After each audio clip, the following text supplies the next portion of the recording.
النهاردة هنعمل مع بعض الكنافة بالقشطة.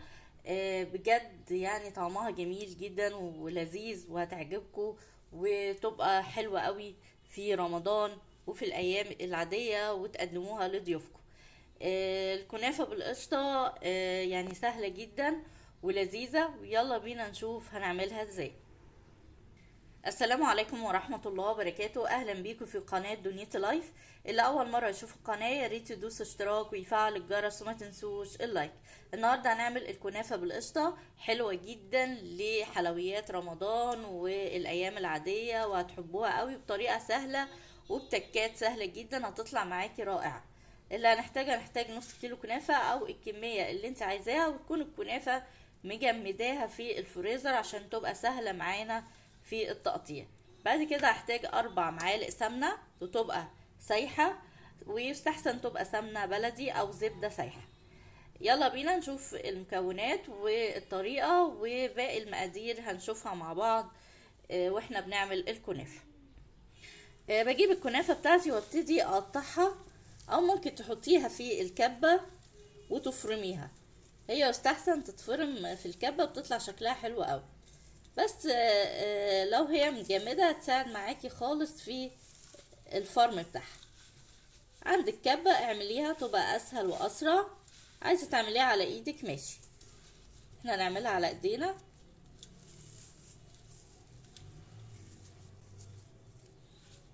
شايفين بتتفرم معاكي بسرعة لما بتبقى متجمدة، بتتعمل معاكي بسرعة رهيبة. انا عايزاها كده متكسرة عشان تبقى زي بتاعة المحلات.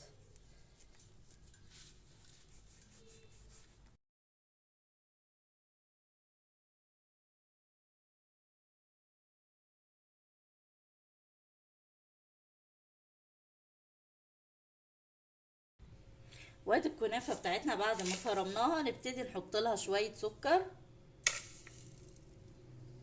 يعني كده في حدود معلقتين 3 سكر عشان تبقى حلوة معايا، ونقلبهم.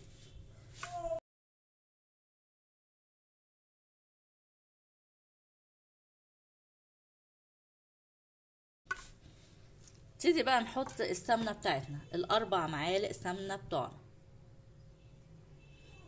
طبعا الكنافة بتحب السمنة خالص، فهي لو احتاجت سمنة تاني هنحط لها.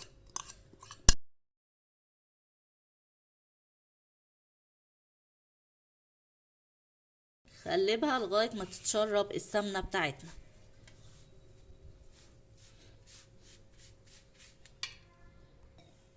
ممكن نحط كده حتة سمنة صغيرة بس علشان احس انها ايه، شربت سمنة، لان الكنافة بتحب السمنة خالص.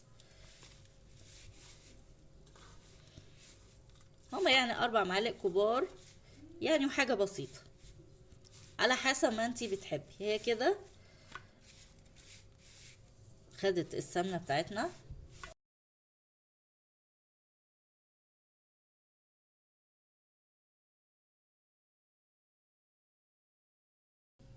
نبتدي نعمل مع بعض الشربات بتاعنا. بحط 2 كوباية سكر على 1.5 كوباية مية. والكنافة شربتها بيبقى تقيل عشان تبقى معانا حلوة ويبقى بارد. ونقلب مع بعض السكر بتاعنا.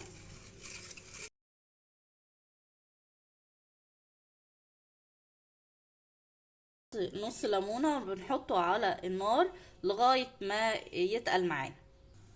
هنعمل مع بعض القشطة بتاعتنا. هحتاج نشا وكوبايتين لبن او 1.5 كوباية لبن، ونحط 4 معالق نشا عليهم.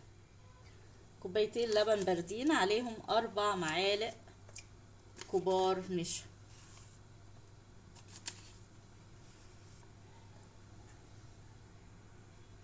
واضيف معلقة من الكريم شانتيه، او ممكن تحطي مكانها كريمة او جبنة كريمي، بس انا عشان بس اعزز الطعم شوية.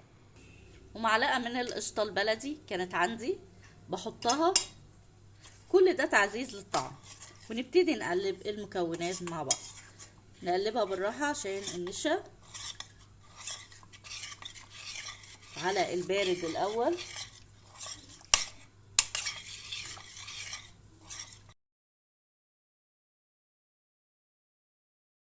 معلقة فانيليا، بقسمها بين الشربات وبين القشطة بتاعتنا.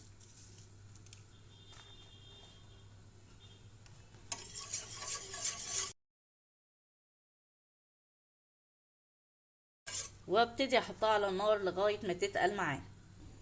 بفضل اقلب فيها لغاية ما تتقل معايا، واخلي بالي عشان ما تتلسعش مني في الحلة، عشان يبقى طعمها حلو وجميل. وادي القشطة بتاعتنا، انا حطاها في حلة كبيرة علشان بس ايه تبرد معايا بسرعة، واسيبها لغاية ما تبرد. ممكن تحطيها في التلاجة. شايفين القوام بتاعها؟ طبعا لما تبرد هتتقل بزيادة، بسيبها تبرد شوية لغاية ما نعمل الكنافة بتاعتنا. واجيب الصينية بتاعتي وادهنها بالسمنة او احط ورقة زبدة، وابتدي اضيف نص الكنافة بتاعتي، اوزعها في الصينية بتاعتي.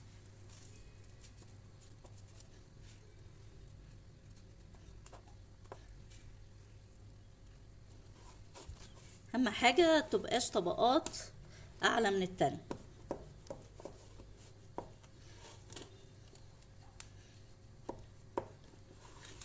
ابتدي ادوس عليها كويس.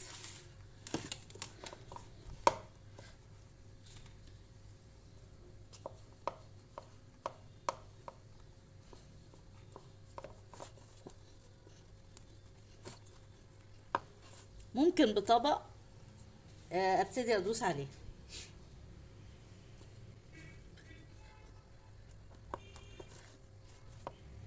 انا ابتديت اولع الفرن عشان يبقى جاهز معايا لتحمير الكنافة بتاعتنا.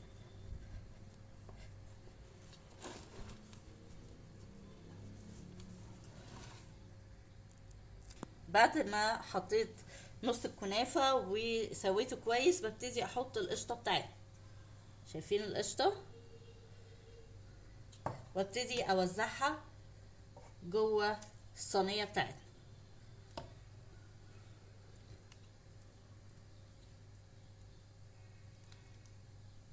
طبعا انا عاملة القشطة على القد.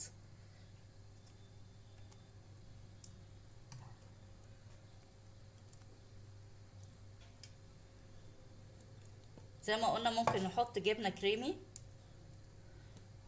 بتدي طعم برضو.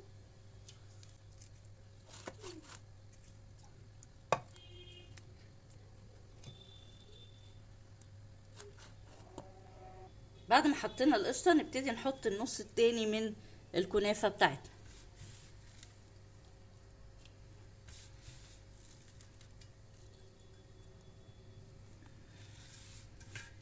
اسهل طريقة، طريقة سهلة جدا وجميلة ولذيذة.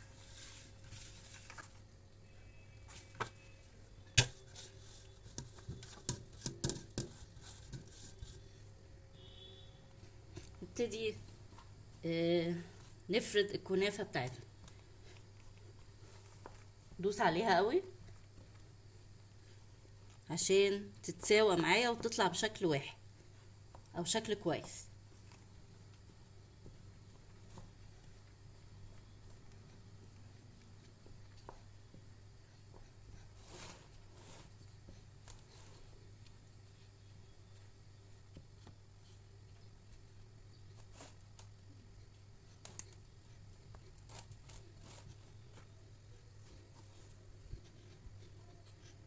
نبتدي نبصمها كده عشان الحواف تطلع معانا كويسة.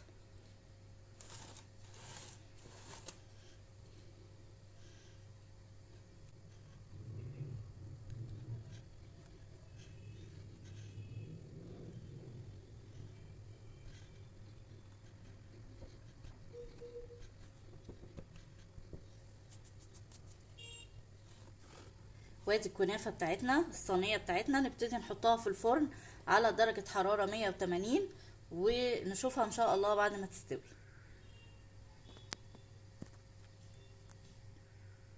انا ما حطيتش سكر في القشطه بتاعتنا علشان لسه هنسقيها بالشربات، وهي جواها كمان سكر، فمش عايزين كميه سكر كتير. كنافه بعد ما طلعتها من الفرن ببتدي اسقيها بالشربات بتاعنا.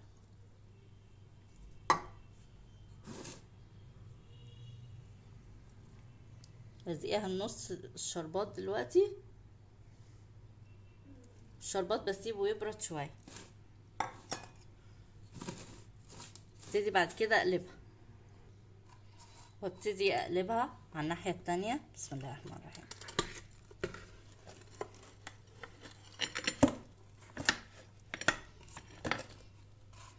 حط لها باقي الشربات بتاعنا.